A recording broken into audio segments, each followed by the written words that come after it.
Here we go, man. So you're on. All right. My guest with me today, Gijon. Yo, what up? Owner of Jiu Jitsu Training Institute, black belt Jiu Jitsu practitioner. Hey. So thank you for coming on the show, man. I really appreciate it. Absolutely, bro. Thanks for having me on. Yeah, me too. So what's been going down, man? I know you got this new school. It's been around about a year. Yeah. We're literally just approaching a year. So, we've been blessed to open up here in the city of La Mirada. And June 1st will be 1 year in business. Oh, nice. So give me 1 second. I'm going to turn that thing off. Yep. It's a hot day today, but... Not that hot. Yeah, not that hot. So are you guys going to do anything big for your 1 year anniversary? Great question. My wife and my kids we were all talking about it literally yesterday. And I think we're going to secure a beach day in Huntington Beach. Oh, that's cool. Yeah. So, what was this? I believe in March, we had a family picnic day at Ralph Clark Park. And it was amazing. We had over 100 people, over like 120 people, like family and students show up. And it was just like an amazing time. Yeah. And we want to repeat that for our 1 year celebration. So yeah, it's going to be at the beach. I'm going to invite you. Thanks, man. Yeah, for sure. I'll be there for sure. Yeah. What is it?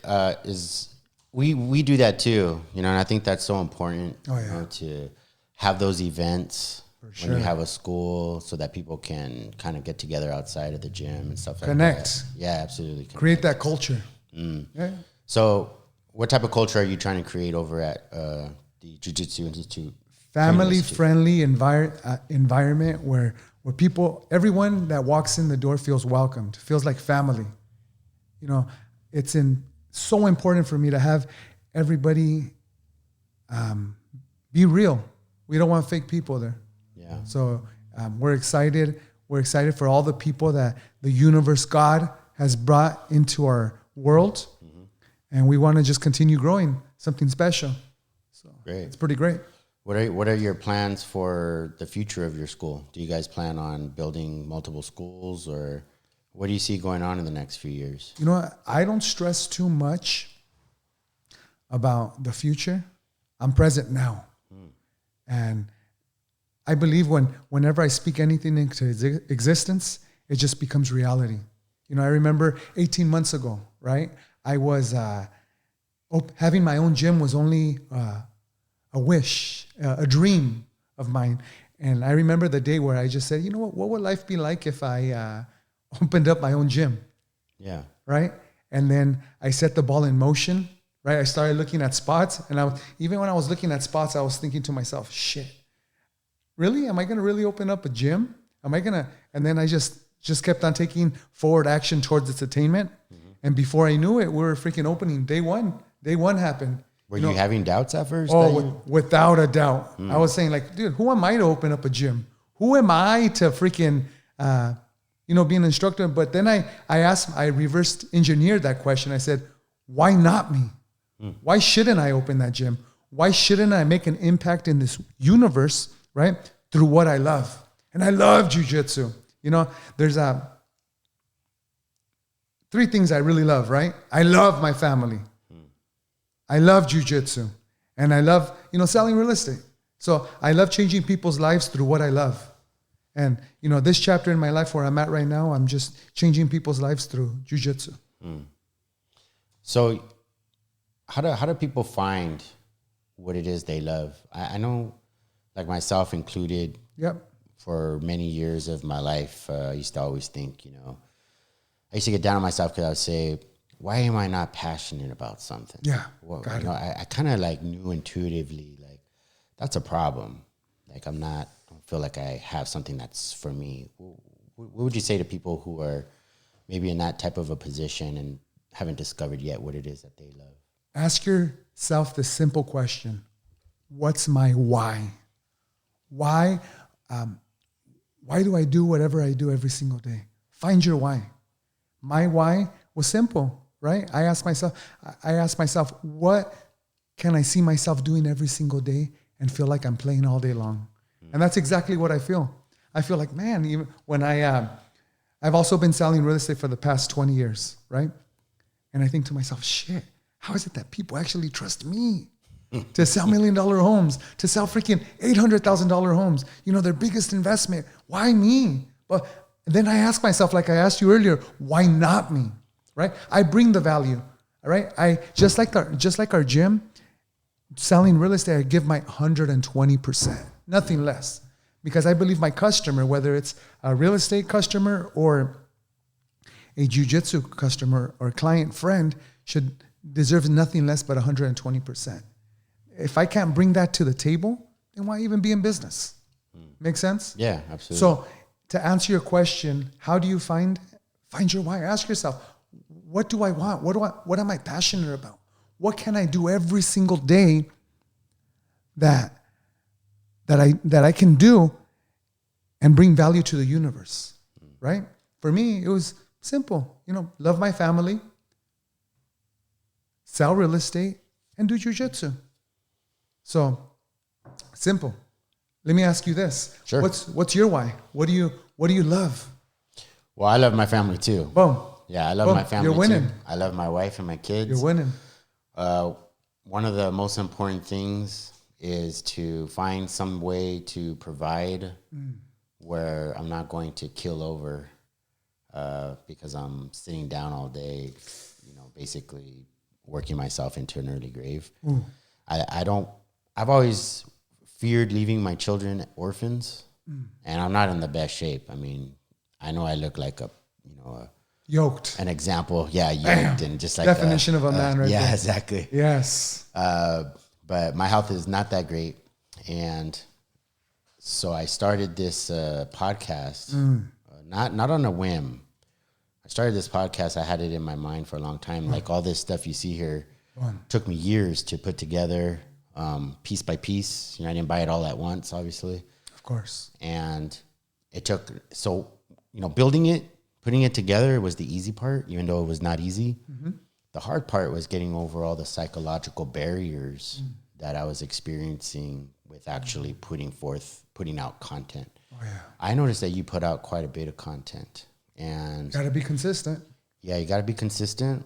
And I think, though, what I've been experiencing talking to different people that have experimented with putting out content is the fear of being rejected or the fear of being, laughed at. Here's the thing. You got to remember this, and this is a principle that I live by. It's called 18-40-60. 18-40-60.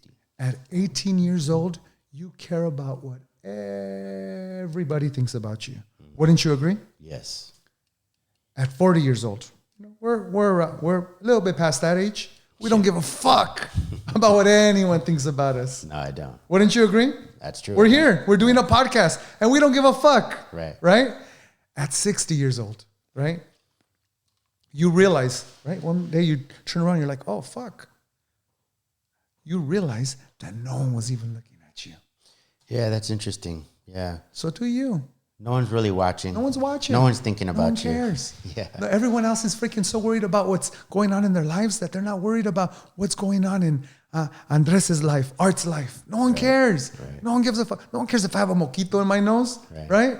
Only person that cares is probably my wife. Right. Other than that, no one cares. Or you might be thinking to yourself, oh, man, I don't think that person likes me too much. And Who cares? and a person probably doesn't even think about you at all. Hey, find your people. The minute you find your people, right, nothing else matters. Find your culture, find your community, right? And that's what we're building at the JJTI. And that's what I want to welcome each and every one of you, right? If you haven't found your people, right, try us. The JJTI is a community where, we welcome people and we want to find the right type of people. Yeah, I can see. I had a chance to go down there. Yeah. How was it? It was great. Yeah. Yeah, it was better than I was expecting. Sure. And I was expecting to have a good time. Yeah. But you were very welcoming, and you even let me teach the class. Dude, that was you cool, were freaking dude. dope, bro. I was so like that. Man, I was scared. Fun. I'm not gonna lie. I was scared. I was like, oh man, he's teaching leg locks, right? Because I've never taught a leg lock to none of my students, right? Yeah. Why is that? I want them to learn fundamentals. Right. I want them to learn skill development, right? Because I believe that's key. I believe that, of course, leg locks are so important. Like John Danaher says, why ignore 50% of the human body? Yeah. I agree 100%. But as a beginner jiu-jitsu practitioner, if we give them too much information or we start playing with that, they might focus on just that. And they don't learn the development on how to move themselves, redirect people's energy, how to trap and roll, right? How to do a punch block series, right? Prevent someone from being able to attack you, right? Because for me, I can't speak for anybody else. The reason I started jiu-jitsu is because I wanted my family, I wanted my son to be able to defend himself against the bad guy, right? And now I could confidently say, my son can defend himself against the bad guy if someone were to attack him, right? I've taught him if a bad guy's coming after you, run, right? Not even put yourself in that situation. I've also taught him if he's backed up against the corner, I'm pretty confident that he could handle himself. Being a jiu-jitsu practitioner, a wrestler, I think we've set him up pretty well. My wife's done a great job with them. So. Yeah. Well, you gave me something to think about because with my own students, I'm a brown belt practitioner and I'm learning. So I give myself some slack in that I'm learning how to teach. Sure. And I think I'm a pretty good teacher. Oh yeah. But I agree with you that I need to learn to stick more to the fundamentals because sometimes when I'm teaching my class, which tomorrow morning I'll be teaching a class, and I'm glad that I'm having this conversation with you right now about this. Sometimes they're like deer in headlights because I'm showing them stuff that might be too advanced. 100%. Or some guilty for some newbies, Guilty. Let me share something with you. Sure. We need to remember that when we're teaching our students, right? We can't teach them as we expect them to be. We got to meet them where they're at. Does that make sense? Yeah, it does. We need to meet them, as a one-stripe white belt, or a no-stripe white belt, and help them understand, not from a brown belt's perspective, but I got to level myself down to a white belt that's just starting jiu-jitsu. Take them down that right path. I want to create a culture for myself, for my students, right? Where I'm leading them. It's not about me. It's about them. It's about leading them and having them have a community, somewhere where they could have fun and be free and be themselves. I think that's what jiu-jitsu helps you become, helps you be free, helps you express yourself in many ways, right? But you just, you get to express yourself through your body, through practicing jiu-jitsu. But I think jiu-jitsu is a lot more than just jiu-jitsu, right? Jiu-jitsu helps you live life on a daily basis. I know I use jiu-jitsu every single day of my life. This morning, right before I taught class, right? My grandson, he wanted to spend some time with me. I had like 35 minutes, 40 minutes before my class. And my grandson wanted to spend time with me. So he's like, oh, grandpa. And he brings his Crocs to me. He brings one Croc, and then I show him the Croc. I say, you only have one right here.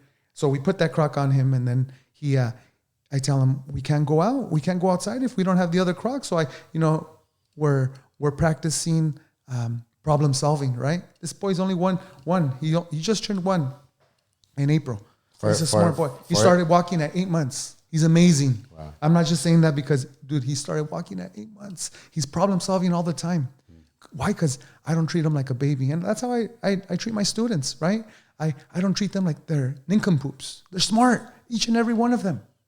And I give them that level of respect, right? Do you see a lot of that, of parents treating their kids like babies? Oh man, big time. I mean, I'm before I became a black belt in jiu-jitsu, I was a black belt in parenting, So I've learned a lot through being a dad. I got the good fortune of becoming a dad at the age of 18, right out of high school, right? I graduated from high school and I went on my senior class trip, and boom, when I came back from Cancun, I became a daddy, right? August 14th, my life changed forever. And I had my baby girl. And for the past 28 years, I've had the good fortune of being a dad. So what did you learn in that time? So many lessons. I didn't have the good fortune of having a dad growing up because I never met my dad. I met my dad. This is another story for another day. I met my dad last year. Oh, yeah? At his gravesite. So, and I had a conversation with him, and I told him, thank you. Thank you for not being in my life, because he's the one, he's part of the big reason why I get to become a good dad. And for a lot of us, right? A lot of us didn't have dads growing up. We have to make decisions. We could either see the cup as half full or half empty. If you choose to see the cup as half full, you could say, hey, you know what, thank God I didn't have a dad, because now I could become the dad that I've always wanted to be. And that's what we're doing here at the JJTI. We're creating something super special, right? I visited a lot of jiu-jitsu academies, right? And a lot of jiu-jitsu academies do a lot of things right, but they also do a lot of things wrong. What do you suppose that some academies are doing wrong? I mean, that's everyone's different. Everyone's different. When I say doing things wrong is, we all have, maybe not having clean mats. Oh, yeah, well, I've been to plenty of schools where that's a problem, yeah. Maybe not having toilet paper, right? Having dirty restrooms, right? Not having the right culture. I want a culture where I could come and train jiu-jitsu, right? And my kids could, I could leave my kids there and feel safe and comfortable, because they're not going to get dirty. They're not going to, all the little things, all the little minute details. I mean, I believe, a lot of jiu-jitsu schools teach really good jiu-jitsu, right? Really good, right? But we're all different. We're all different, and I just want to have a special place, and that's what I'm all about. But anyways, back to the story. I chose to become a good dad because I didn't have a dad. You get what I'm saying? Yeah, absolutely. Well, I learned a few years ago that even if whether your dad is around or not, they're always teaching you something. Always. Like the absence of a father is not there, but you're still learning something. Oof.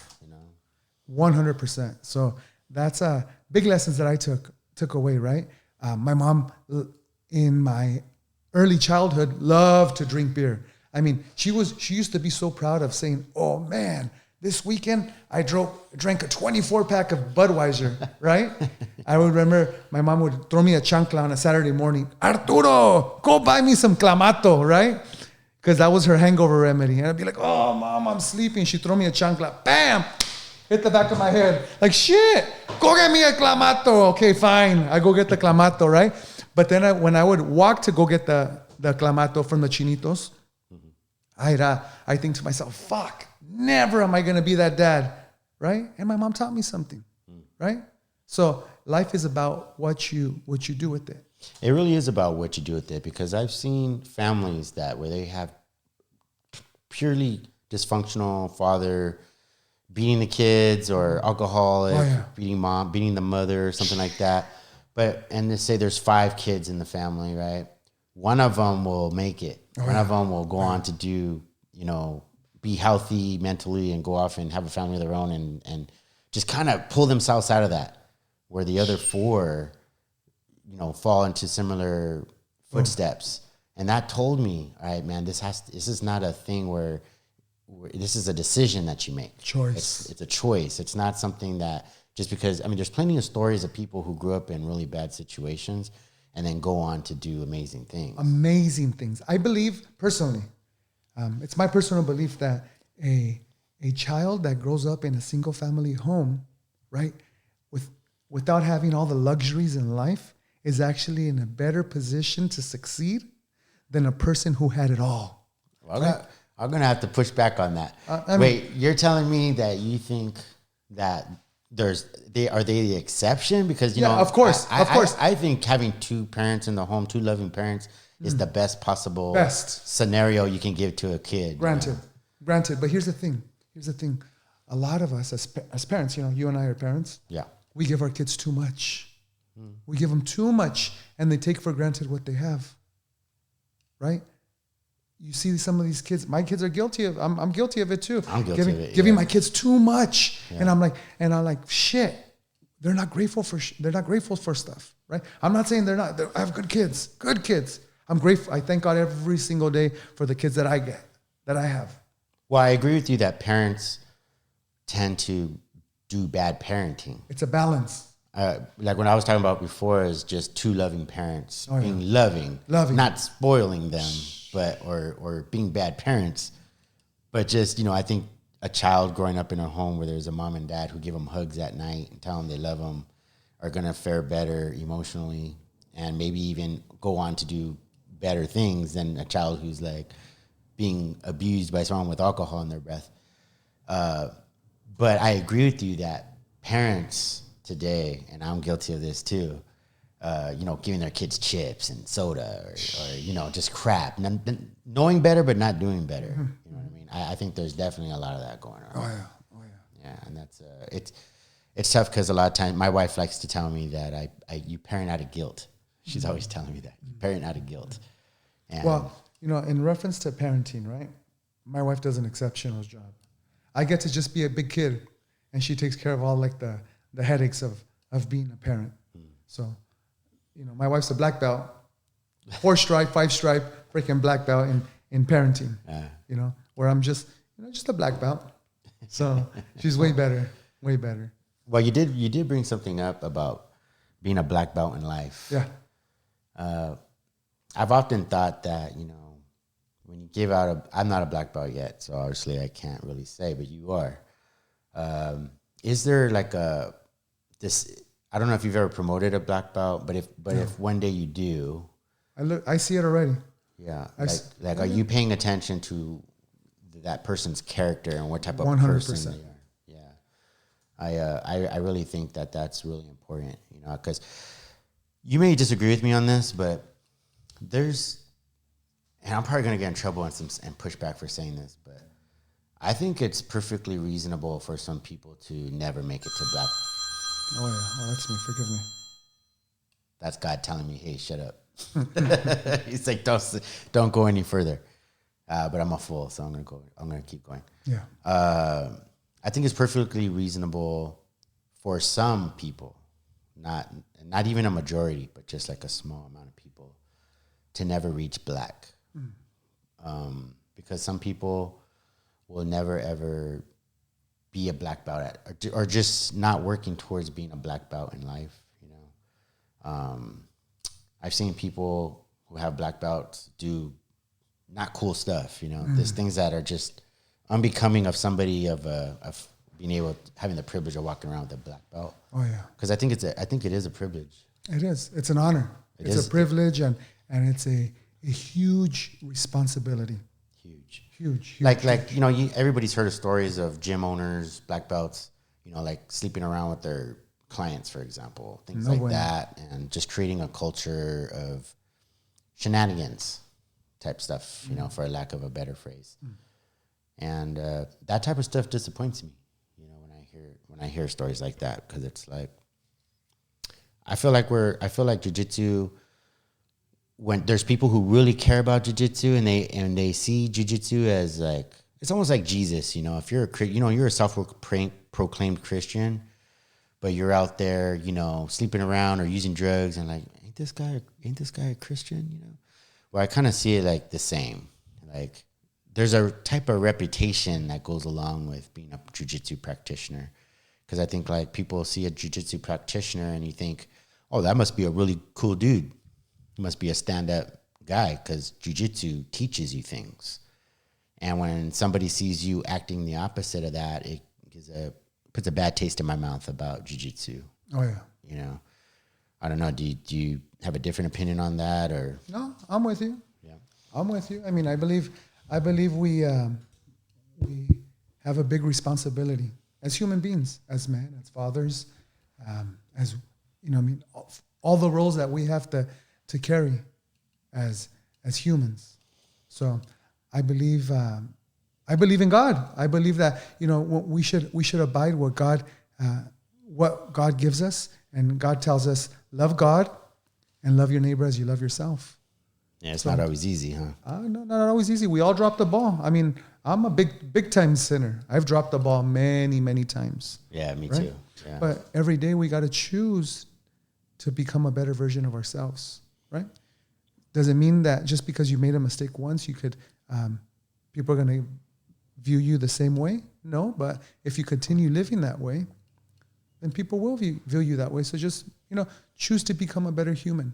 Was there a time in your life when you were not living up to that standard? In terms of? Of being the best human you can be. I mean. Or were you always right? I've dropped the ball many times. Just call my wife. Hey, let me call her up. No, just kidding. Oh, they're really good at pointing out those things. Yeah. Oh yeah, she'll give you a laundry list of character flaws, right? So I dropped the ball. I'm human. But again, I choose to be a better version of me. Daily, I have to daily choose to be a better version, right? I love what Joe Rogan said in his 1 minute and 37-second video. Changed my life. What did he say? He said, which one are you talking about? Be the hero of your own movie. Yeah. If your life was a movie and it started now, what would the hero of your life's movie do? Do that. Do those things. We define ourselves far too often by our past. We look at our past and we say, that's me. Bro, that's not you.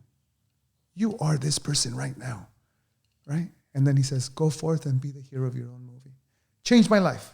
I even made a shirt that said, be the hero of your own movie.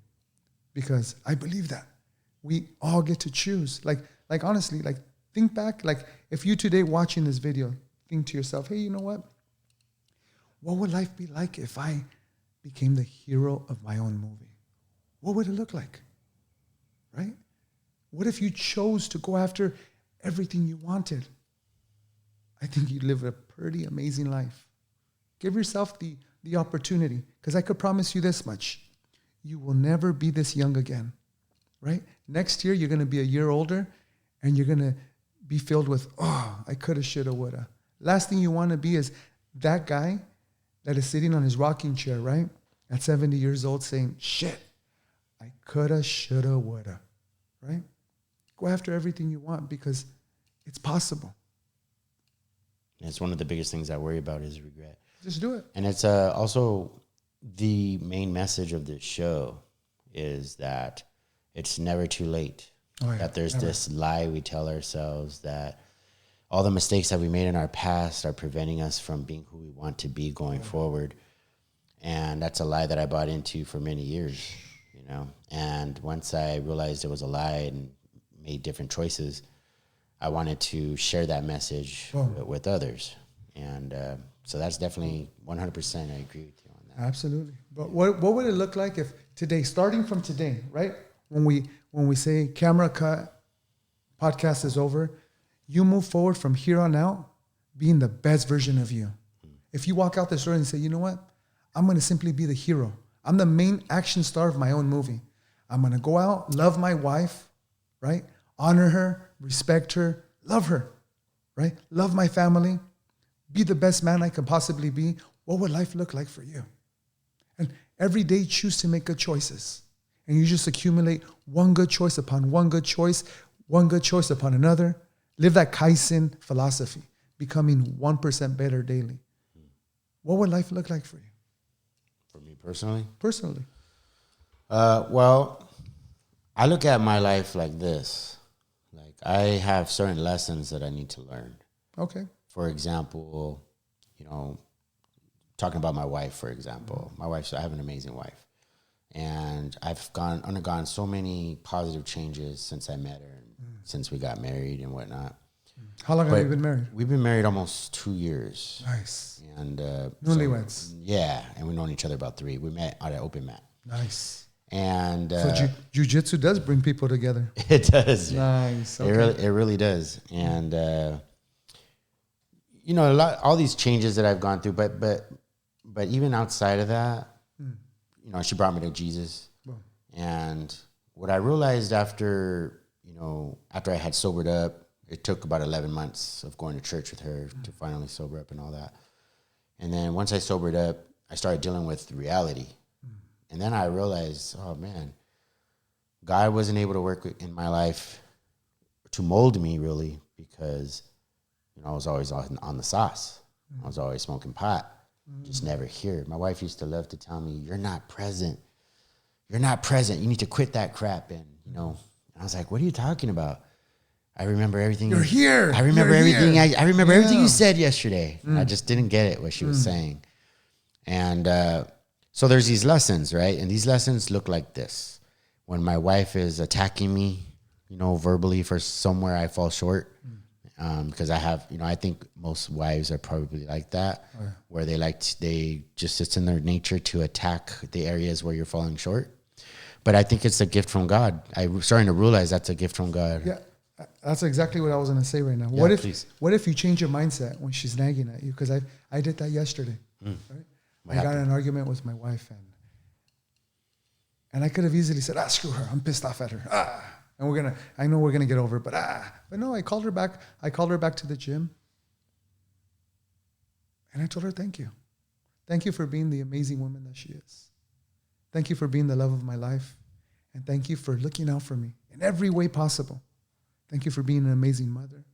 Thank you for everything that she does on a daily basis that goes unseen and unappreciated by me many times.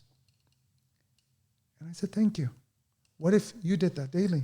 Well, like instead of just talking about it and say, and I know you're doing it now, you're changing, you're becoming a better version, but that's why I went back to my question is, what if starting today, you chose to be the hero of your own movie and you get to define that, right? Because when we ask ourselves, what do you define success as, right? Everybody has a different definition of success. Wouldn't you agree? Sure. Yeah. What I define as success might be completely different from what you define as success. Some people define success as monetary.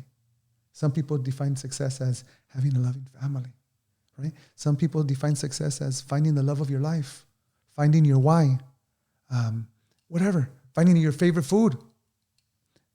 But first we have to define what success is. The best definition that I've ever heard of success is the progressive realization of a worthwhile goal. It's progressing towards your goal. It's not getting the black belt, my friend. It's not. It's about progressing towards it. Because once you get the black belt, guess what happens? I got a black belt. Yeah. It's not a big deal. I suspect that's the case. How does it feel right now to be a brown belt? Feels great. Right? But I love the journey. But it's like, it's like a brown belt, right? Because you're thinking to yourself, it's not a black belt. But I like the fact that it's not a black belt. Yeah. Because I'm still on the journey. Enjoy it, yeah. And that's what success is enjoying the journey. A lot of times we worry about, right? As white, like, you know, I remember as a white belt, I was like, man, I'm ready for my next bout. Yeah. I was so excited for every single bout. Be careful what you wish for. Be careful, because they're going to come after you, right? Now you have a target on your head. That's right. Everybody's coming after you. Everybody. And what my mindset was as a white belt, as opposed to what my mindset was now as a black belt, it's completely different. Yeah. I'm still the same person, but I just have a little bit more knowledge, right? And that's what we have to understand, is that success is the progressive realization of a worthy ideal. I believe, honestly, now as a black belt instructor that owns a gym, I hold a bigger responsibility. I have to be an example to other people. I have to, I've had to be an example for a long time, because I've had a family for 28 years, right? And people actually look up to me. It's like, what? I tell my wife all the time, I can't believe it. I'm like, dude, I can't believe I'm actually an adult. I can't believe that people actually depend on me, right? Isn't it funny? Yeah. Like, I feel sometimes like I'm still 18 years old, but I'm not. I still feel like it, but I'm not, because I'm responsible for other human beings. And I know my choices that I make affect other people. So to answer your question is, just become the best version of you daily. Don't worry about how. Don't worry about all the details. Just choose to be a better version than you were yesterday. And if you just simply focus on becoming 1% better, just 1%, just this much, that much, every day, right? Over time, it compounds. Yeah. It compounds. And just continue making good choices. Don't worry about how. Honestly, bro. Yeah. I think that's the key. I did a short video because I was watching a Jordan Peterson podcast who I like. It wasn't his podcast, but he was on a podcast. Sure. And he's talking about dealing with his patients who, man, they just can't even get out of bed in the morning. just people who are completely lost. And the way he deals with them or helps them is he has them do the most minuscule task, the smallest little inkling moving forward, whatever it is. I mean, if it's just make your bed or just leave your room, whatever it is. And I kind of feel like it's like that with, like, say, exercise. Right now I'm struggling with something where if it's not jiu-jitsu, I'm like I want to do it, but I'm not doing it. Like watching my eating, watching how I, going running, which I don't like to do, but I want to do. Exercising with weights, all that kind of stuff, just being healthier, because I'm 220 pounds, I'm way bigger than I should be. And I struggle with getting out of that. We all do it. We're all guilty of it, right? Before I took my grandson out, right? Oh, I didn't even finish my story, right, with my grandson. Yeah, bring it back. Right, go back. So I tell my grandson, hey, give me the other shoe, right? He had his left shoe on. He didn't have his right shoe. And then we have a basket full of his shoes right next to our front door because he's like the king of the home. So he's looking at the shoes. He gives me like 4 different shoes. Finally, he finds this Croc, the matching Croc, and he gives it to me. We put it on and we go outside, right? And now he problem solved. He has both shoes on. We're outside and we're doing stretches. We're literally, like on Sunday, I had him doing stretches, like just saying gratefulness, like on our grass. We go on our grass in our front yard and we just go up and down, up and down. We reach out and we go, oh, thank you, Jesus. And then we touch our toes, right? Just getting him prepared. He falls, he falls and then he technical stand-ups. Babies know that. Every baby knows how to technical stand-up, no problem, right? That's just natural. But I could see like the development of him becoming a young man and just problem solving. And it's just so amazing to just see him grow, right? But where was I going with this story? I think you're going with the process of getting out of laziness. Yes. So even before that started, we get the shoes. My daughter, like 2 minutes before that, we started getting the shoes. She gave me a jump rope, a pink jump rope that she didn't like. Because her and my wife recently started doing our Muay Thai class. And she gave me a jump rope that she didn't like. It was a pink one. And I was ready she gave it to me and I was going to go do jump ropes. I said, okay, I'm going to learn how to jump rope better. Because I've been avoiding that. That's an exercise that I don't like to do. Yeah. I know it's so good, but I do not like doing it. But I know it's going to benefit me so much.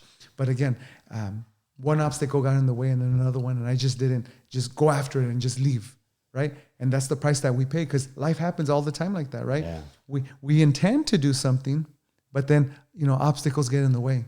So what would it look like if I would have just left with the jump rope in hand and just walked out my door and gone to the gym and did jump ropes before my 11 a.m. class? Or even or I saw a lot of times I think to myself, why do I even need to go anywhere?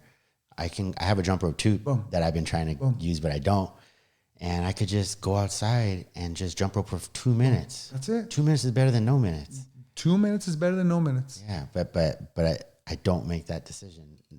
Just nine out of the 10 times I don't make that choice. So what would it look like if you just chose to do it every day? I'd probably look a lot different. I'd probably feel a little better about myself. What would life look like? And this is something I learned from Tony Robbins, right? A lot of times we associate the pain of change more than the thought of the pleasure of being the person that you want to be. You get what I'm saying? So a lot of times we think about, oh shit, I need to drop down from 220 to be 180, but all the sacrifice that I have to do, I have to go on a diet. Oh, I can't eat my sweets that I like. I have to exercise. Oh, right? Or how about when you try to do everything at once? Yesterday I quit coffee, so I've been 2 days without coffee. But I also said I was going to work on my diet. I was going to do exercise. I was going to work on diet and coffee. Is like I realized, man, maybe I'm doing a little. Maybe I should just stick to the coffee for now. Or I don't know. That's it, bro. Just 1%. Don't overwhelm yourself. You see, you were literally just trying to do 30%. Yeah. Right. Just little increments. That's it. And honestly, bro, every day at the gym, that's my whole goal at the gym. It's just becoming 1% better daily. 1%. I'm not even worried about the 30. I'm not worried about the 20 because I know that it compounds. And I see it now at the gym. everything just compounds, right? Same thing with my life. I remember being a 17-year-old boy driving a 64 VW Bug down the street, thinking to myself, man, what if one day I own a house? What if one day I own a palm tree? There's this palm tree in front of my house.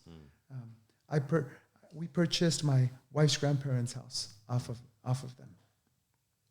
And we've built our home there. And I remember being 17 years old thinking to myself, man, driving down the street thinking to myself, man, what if one day I own that palm tree? Or what if one day I owned a palm tree just like that, right? I said, nah, that can't be. A 17-year-old kid from East LA without a dad, right? Doesn't have shit to his name other than the VW Bug that he purchased for $2,100. Nah, that can't happen. Shit. Now he's going to be a teenage dad? Nah. But you know what? One day. And that's the thing that I've always told my wife over the years is one day we'll have it. One day. And over the years, right, we've been having this compound effect where our life has become amazing. But it was because one day, one good decision stacked upon another good decision, stacked upon another good decision creates an incredible life. You get what I'm saying? Yeah, absolutely. So it also has like an element of overcoming fears or without doubts. a doubt. Yeah. You realize once you do it, you realize, hey, shit, it wasn't even that scary. You could do anything you want in life. You just have to have the courage to do it. Just do it. Yeah. Just pull the trigger. It reminds me of this show. When I got my first thumbs down, I was like, and then I thought about it. I was like, okay, who cares? It's like, without a doubt. You know, it's like whatever. There was this guy, right? This purple belt recently. He made a comment on a video that I posted, and he said, "Oh, why are you talking to Andrew, right?" Because I mentioned the name. I said, "Andrew, what do you do here?" Right? And then he started talking, trying to talk smack or whatever. And he's like, "Why are you talking to him like a kid?" And I thought to myself, dude, the kid's freaking 14 years old. My student Andrew is 14 years old. Yeah. And I'm like, I started laughing, right? But I started getting worked up and said, oh. I said, consider the source, the purple belt, you know?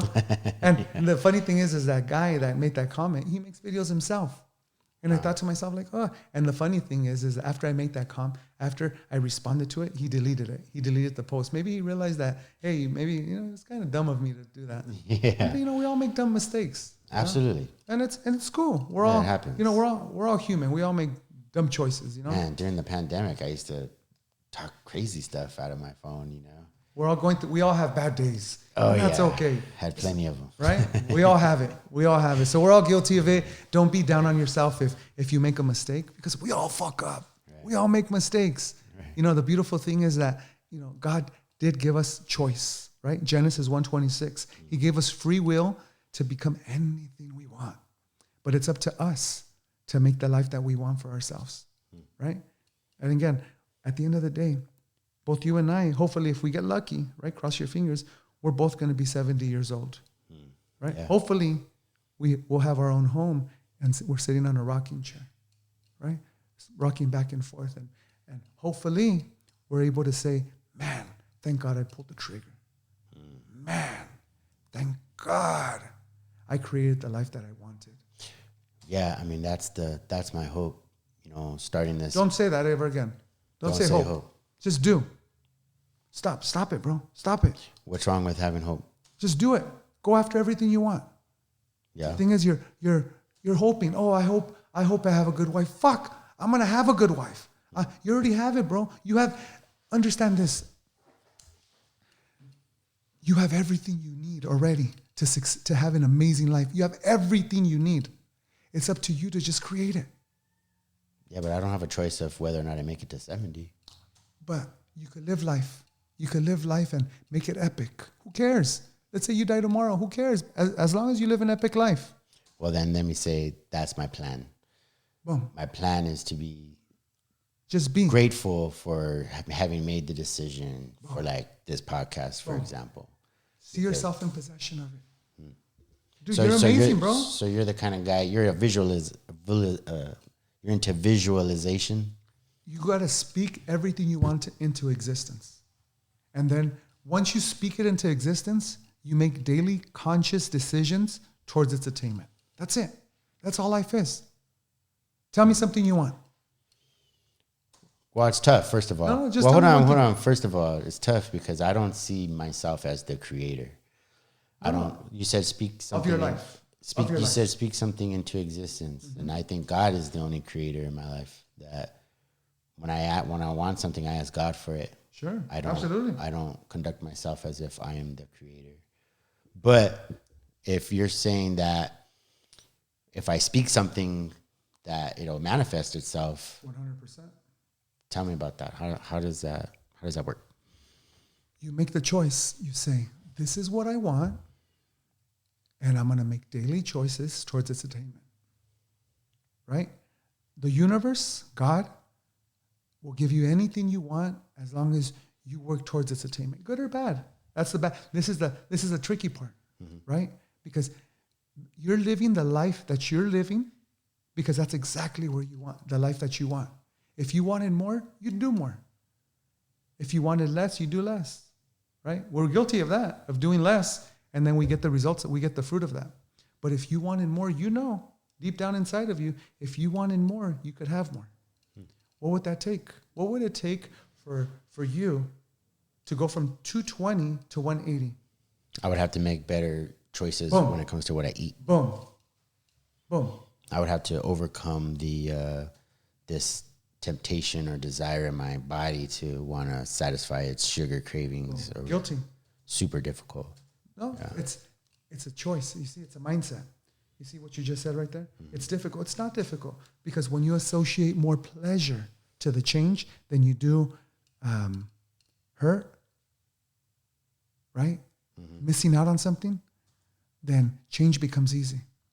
You have to associate more pleasure. Think of all the benefits of you walking around at 180. Yeah, it'd feel great. What would it tell me what that would feel like? Well, I'd feel like I wouldn't be dragging my feet. I'd have probably less inflammation in my body. Oh. What else? I'd feel more confident about myself. I'd be on this, like right now I'm looking at my handsome face. Does it match my body? And, I think anybody can agree that when you're in better shape, you feel good about yourself. Absolutely, 100%. Then why not do it? Because I think it goes back to what we were talking about before about being present in that moment when that craving comes up. I'm guilty. I act impulsively as opposed to making a logical, rational decision. And I'm not sure where I learned that or where it comes from. We're human. We all make mistakes. I'll give you an example.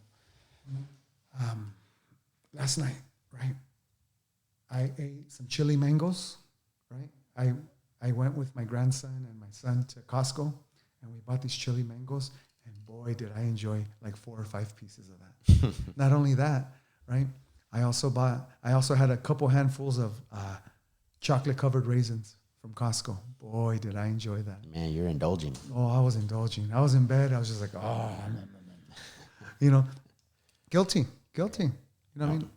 But, I know that I'm going to hammer away and I'm going to work it out. Yeah. Work it out. What does that do to you when you eat all that? Do you experience things like inflammation or anything like that? Chili mango, no. Chocolate covered raisins, no. I mean, if I eat too much like bread, then yeah, I have it. I'll get sugar highs if I eat a lot of sugar, and then I tell my wife, "Oh, I'm not feeling good, sugar high." But we all make those choices. We all have to pay the price for our choices. Yeah, I agree. They're definitely choices, and I know that they feel hard. They feel like they're difficult choices because it goes back to what a lot of people suffer from is they want the now for the gains that you could have later if you just forego the instant gratification or the indulgence of something in the immediate. It's a bad habit that I've got myself into for sure.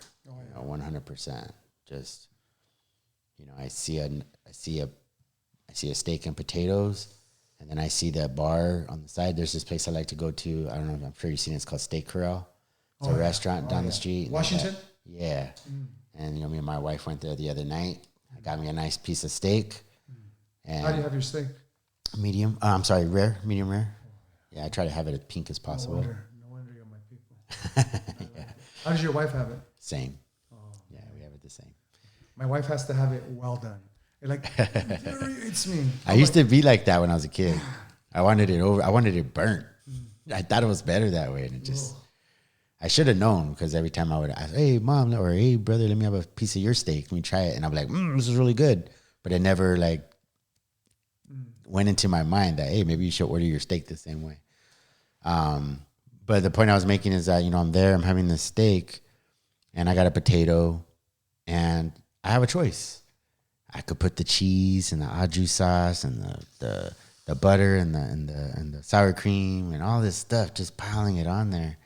And I'm looking at myself like, man, you're a fat piece of shit. Like, what are you doing, man? Like, why are you eating all this? But it still didn't stop me from eating all that. I still chose to eat the steak with all the fixings. And I thought to myself, I'll do better tomorrow. But I always tell myself that. So it's one of those things that I like to ask people about, you know, especially people who are well accomplished athletically, you know, that who aren't overweight like myself, you know, like, where's their mind? Like, do they even suffer from, or I don't know, suffer, but do you have the problem of putting on weight or saying no to certain types of treats or whatever? Because I found it to be, I don't know if I'm trying to soothe myself or what. Why am I always hungry? But I'm always hungry. I work out, but I'm always hungry, you know. And it's one of those struggles. Do you ever fast? Yeah, I do. I do fast, and I've gone as long as 4 days, and I do that every. Tell me about that. Well, see, here's the thing. Here's the one thing I notice about a lot of things, even about weight, because I've gone. You could ask Noah, my coach. I've gone. Him and my son or other people always tell me, man, you're the only guy I know who you'll drop 30 pounds, and then I see you a couple months later and you're 30 pounds up, and then the next month you're down again, like always like this. And with the fasting, I realized, or with losing weight or whatever it is, I need to have like some type of traumatic event or some type of stepping stone to implement the strategy of losing weight. Like when I'm really on it, like I'm on it. And then when I'm off of it, I'm really off of it. So when it comes to fasting and getting over food, if I can just get past that one meal, or like that one day, if I can get past the whole day, okay. After that, it gets easier. It gets easier, so I can go 4 days. But it's getting through the beginning part that's the hardest, and I think that's probably pretty common for most people. For everybody. Yeah. Oh, yeah. Just getting there. And I like the whole idea of like not a tragic event, but some type of event, life-changing event, to help you catalyst yourself. It's kind of like when somebody goes through a breakup, and you know, men deal with breakups differently than women. And so like, I only know from a man's perspective, but when a man goes through a breakup, you know, he's going to make positive changes in his life, because he's got all this energy. He's just like, he's hurting. He's like, I'm going to show her or whatever. And then next thing you know, he's working out, he's eating better, he's doing better, he's making more money, he's doing all these things. It's a life-changing event, a traumatic one. Because, you know, breakups aren't easy, especially if you're going through a divorce. Like, I'd be devastated if I was going through a divorce, right? Lose your family is not an easy thing for a man to have to deal with. And the only way I would know how to deal with something like that is by working out. But you get comfortable, you know, like life is good. And it goes to that old saying that you were talking about Joe Rogan earlier, and he was quoting someone else who was saying, you know, hard times, you know, create hard men, and hard men create easy times, and easy times create soft men, I guess, and soft men create bad times, hard times, and then those hard times create hard men. Yep. And you know, life's pretty good. You know, I'm married with a beautiful wife, and I got my kids. And how old are your kids? Well, I have 3 older ones from before, which are 29 and 27, and my son, he's in the Navy. He's going to be 21 in June, so he's almost there. He's on a sub right now.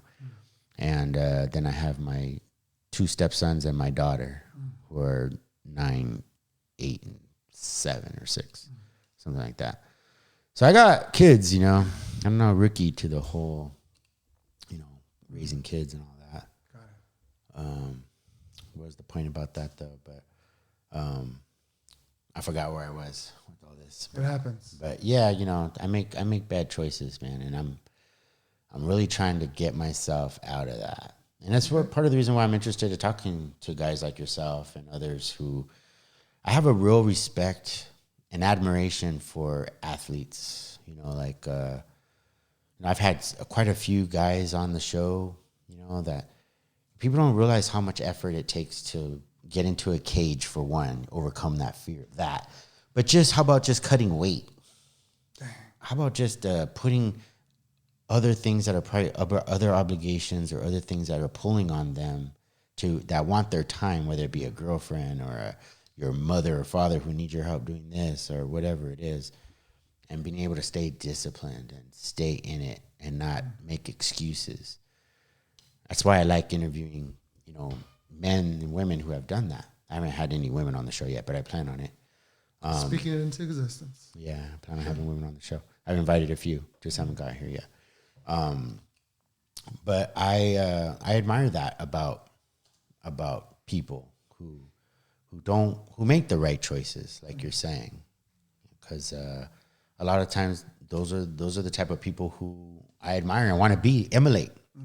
I want to be like that, because my whole life I've been a waster my whole life. You know, I was on the sauce for 25 years since I was 14, smoking cigarettes and drinking alcohol and overeating and, you know, just consuming like a glutton. And I got myself off of the alcohol and the drugs and all that. I'm over a year clean now. And I was even doing it as a Jiu Jitsu practitioner, you know. And I got myself to this point now where I'm here and I'm present, and now I'm trying to learn. I'm trying to learn from people like yourself and, you know, others that can share with me their struggle, whatever that is, and how they overcome that stuff. Because I think there's a lot of people out there who... I would say just continue making good choices. Accept who you are, accept where you are in life, and then just choose, right, to make better choices. And don't get overwhelmed with making 100% change overnight. Yeah. Living the Kaizen philosophy, right? 1% better daily. You said that twice, the Kaizen philosophy. Kaisen. What is that? It's a Japanese philosophy about improving your life daily, even if it's only 1% daily. 1%. How'd you come across that? I listened. I heard it on a video. And so I was like, oh, wow, this is pretty cool. You have it up at your gym, huh? Oh, yeah, for sure. For sure. And I share it with everybody. Yeah. Because I believe it's super important, right? Because we a lot of times associate change to having to do a dramatic change in our life. And we fail to understand that even if we do just a simple little change daily, simple, life becomes better. So that's basically the opposite of what I was talking about then, about traumatic events or life-changing events in order to instill some type of a change. Mm-hmm. I like your philosophy better. It's like, you don't need this life-changing event. You just need a different way of doing things, of how you make your choices, aiming for small amounts of improvement as opposed to these elaborate schemes to get yourself to have 100% change, which tend to fail because you're setting yourself up for failure. Well, you overwhelm yourself. Yeah. Now, what if you just like small improvements, right? And then remember, understand as you improve just a little bit every day, right? Within 90 days, you become a way better version of yourself, right? How old are you right now? I'll be 46 in October. 46. Okay. Yeah, we're about the same age. About the same age. So at any given moment, you have 45 different versions of you behind you. These are your warriors, right? You have 45, 44, 42, 40, 30, 31, up until you're 1 year old. You could call upon them at any given time. Any given time, you could call upon them. The problem is this, is a lot of times when we're faced with a big boy decision, is this me or you? We seem to be okay. Yeah. Okay. A lot of times when we're faced with a big boy decision, we call upon the wrong version of Dre, right? Andres. Right. We call Andres at 5 years old. Yeah, I would lift it up a little bit. Yeah. By the arm, yeah. Good. We call upon Andres at 5 years old when we should have called upon Andres at maybe 35, right? These are your warriors. They're there to have your back. They will die for you. Tell me they wouldn't. Think about every version of you. Would they not die for you at 46? What do you mean? Would they not do anything in the world for you? If you have 45 versions of you behind you, these are your warriors, right? Every version of you. You at 45, 44, 43, 42, 41, up until you're 1 year old. Mm-hmm. Yes? These are your warriors that you could call upon for advice. This is your counsel, right? At 45, I have 44 warriors behind me that I could call upon. I don't even have to look behind me. They're behind me right now. Well, I think 35 would probably say, you're doing better than me, bro. Keep going. Boom. Keep going. You're doing better than I am. Right? Think about you 4 years ago, right? Yeah. You were heavy on the sauce, you said? Yeah. Heavy on the sauce. Before you met your wife at that open mat. Well, actually, I got off the sauce when I started jiu-jitsu. Okay. But then I started drinking again about 6 months before I met my wife. I started drinking heavy again. Okay, so but I had about 5 years clean. So let's look at that low point in your life before you met your wife. Yeah. Right? He probably wouldn't be the guy you would want to go to for advice. No. Think about him. Think about that version of you 6 months before you met your wife. Yeah. All I could tell you, I think all he could tell me at this stage is, hey, man, you're suffering. I'm suffering here. Do something, please. So if you were to go back and talk to him and counsel him and tell him, hey, you know what? Life gets better. Life is better right now? Oh, yeah, 100%. If you were to go back to him and tell him, hey, this is how we're living life right now because we made some good choices, would he believe you? I think he would believe me, yeah. But would he really believe that you could live this type of life that you're living right now? I think he would, but I don't think that he would do anything about it. Because he wasn't ready for it, right? And that's all those different versions of you could call upon. And a lot of times we call upon the wrong version of people. Why do I share this with you? Okay, pause. Now, if that's true, what I told you, that you have all these warriors in front of you, behind you, you have all these warriors in front of you that are waiting on you at 46 to become the best version of you, to have the answer, to be the man that they could call upon at any given moment. You get what I'm saying? Okay. They're depending on you to become the right version of you, right? So that you are that dependable person. You get what I'm saying? You at 50 needs you so that you could have his back. You get what I'm saying? Yeah. Never again do you ever have to worry also. Why? Ask me why. Why? As long as you continue making good choices daily, right now. Not yesterday, not next week, but right now, right? Future you has your back. Future you a week from now will have the answer. But just continue making good choices. Don't worry about him, right? Don't worry about future you. Past you can give you advice. They're your counselors. But present you right now, and your wife was right, present you, right, is who you need to focus on, right? So when you have that steak in front of you and you're thinking about, shit, should I put all these fixings on it?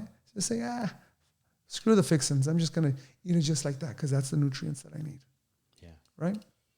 I had that one small victory yesterday.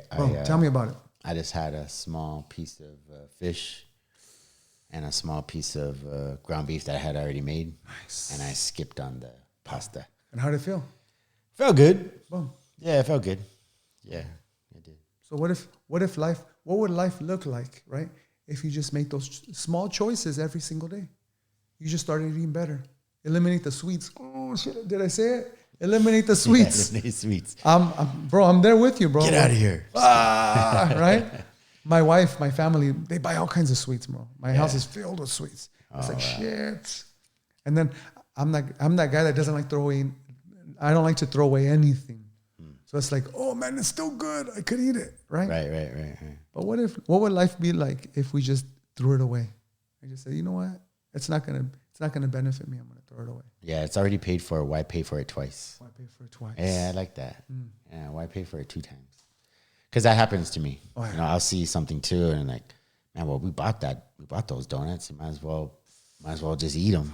Don't let them go to waste. It has an expiration date. Those are my favorite, man. Oh, I love donuts. What's your favorite donut?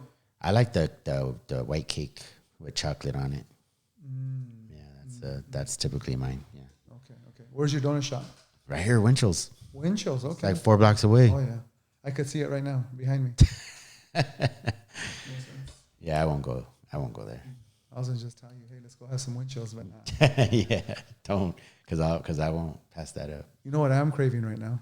Some acai on the next block. Oh yeah, that True Bowl or something.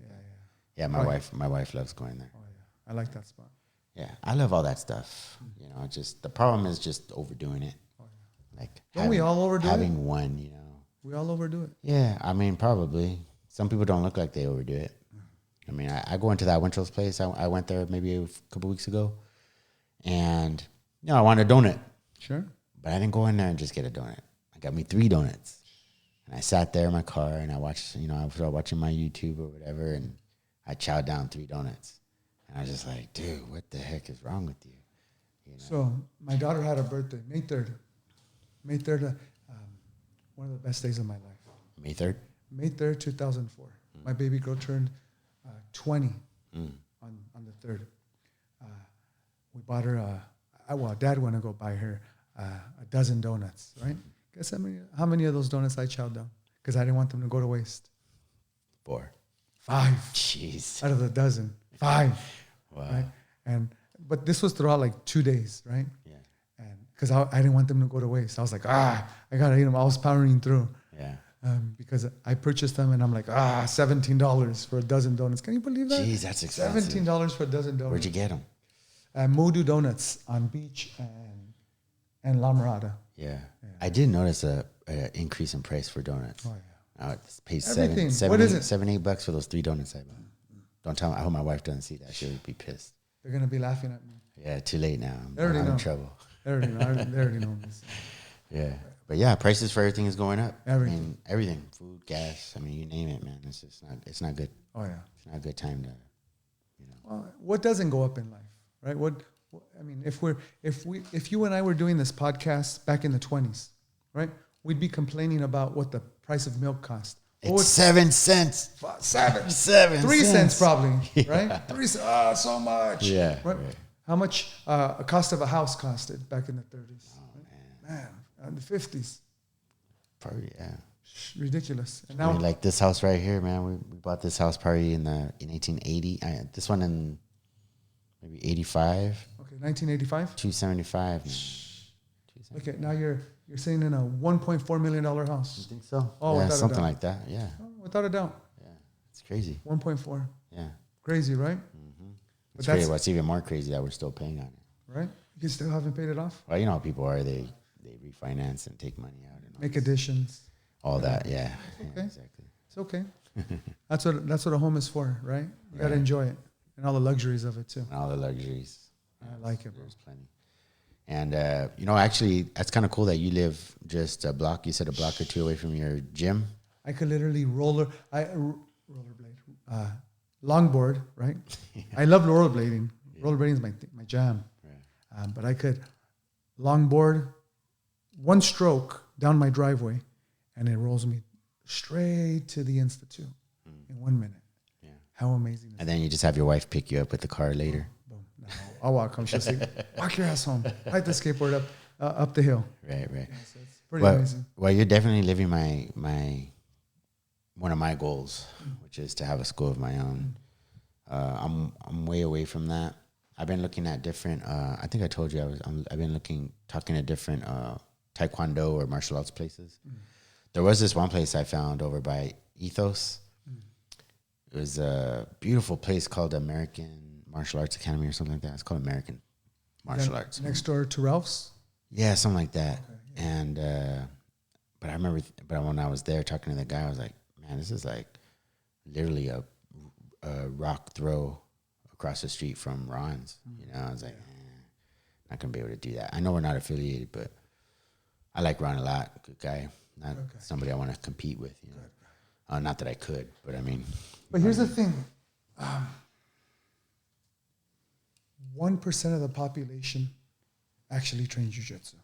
That's right, and even 1%. Less. And one of that 1% actually compete, I think. So even if there's jiu-jitsu academies all over the place, right? Not everybody's gonna mesh with that jiu-jitsu academy. So stop worrying about that shit, bro. You create your magic, right? And your people will come. Those people that come to you would have never gone to those other people, right? I've been with my wife for 28 years. I remember the day her and I met. I saw those beautiful eyes. She threw up her hands up in the air, and that was it for me. Right? Do I have to worry about any other women? You mean she was like, "What's up? What's up?" There you go. Say it again. Do it again. How did she do it? What's up? I jumped out the S10, my buddy's S10, and boom, we connected. Yeah, that's great. Yeah. But here's the thing: I don't have to worry about anybody else because that's my girl, right? And same thing with jiu-jitsu academies, with business everywhere. Do you think if the liquor store, right? The liquor store game. There's liquor stores everywhere. But everybody has their own liquor store. They got their spot, that they like to go to. Even though there's 30 other spots right around the corner from everywhere, that's their spot. Right. Same thing with jiu-jitsu academies. You find your own spot. You create your magic, and the people will come to you. Right? Yeah, I like that. Yeah, so, I think that's true. Yeah. Don't worry so much about, find where you could create your magic. You get what I'm saying? Yeah, I do. So that's my thought on that. Yeah, thank you for saying that. Yeah. Well, I hope you'll come on the show again. Boom. I liked having you here. Yeah. Thanks for having me on. Yeah, absolutely, man. Gijon. Boom. Jiu Jitsu Training Institute. Come visit us. I will. Hey. I will, and I hope you guys do too. All right, brother. Thank you, bro.